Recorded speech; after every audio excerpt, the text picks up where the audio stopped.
ભરૂચ જિલ્લાની અંદર જે ખાનગી શાળાઓ દ્વારા વાલીઓને એનકેન પ્રકારે ચોક્કસ સ્ટેશનરીની અંદરથી જ અને પોતાના લોગોને બ્રાન્ડવાળી પાઠ્યપુસ્તકો ખરીદવા માટે દબાણ કરી રહ્યા હતા એનકેન પ્રકારે, એના વિરુદ્ધની અંદર જિલ્લા શિક્ષણ અધિકારીને આવેદન સ્વરૂપે રજૂઆત કરવામાં આવી હતી અને વાલીઓને આવી ઉગાડી લૂંટમાંથી અને વધારા પૈસા આપીને ચોપડાઓ ખરીદવા માટે મજબૂર કરી રહ્યા હતા. એ બાબતે તેના અનુસંધાનની અંદર જિલ્લા શિક્ષણ અધિકારીએ આવી 2 સ્કૂલોને નોટિસ ફટકારી છે અને દિન 1ની અંદર ખુલાસો આપીને શિક્ષણ સમિતિના કાયદા વિરુદ્ધ કેમ કાર્ય કર્યો છે એ બાબતે એ કર્યો છે ખુલાસો આપવાનો.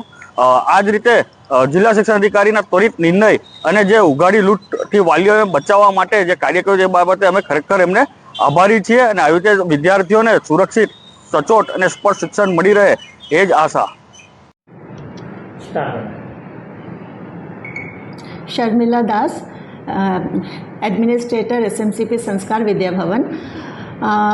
We don't force any student or parent कि आप लोगो वाले नोटबुक खरीदें.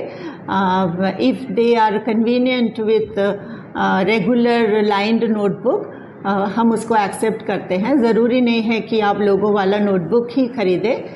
और हम ना तो हम किसी स्टूडेंट या फिर पेरेंट को फोर्स करते हैं कि वो कोई स्पेसिफिक दुकान से खरीदे.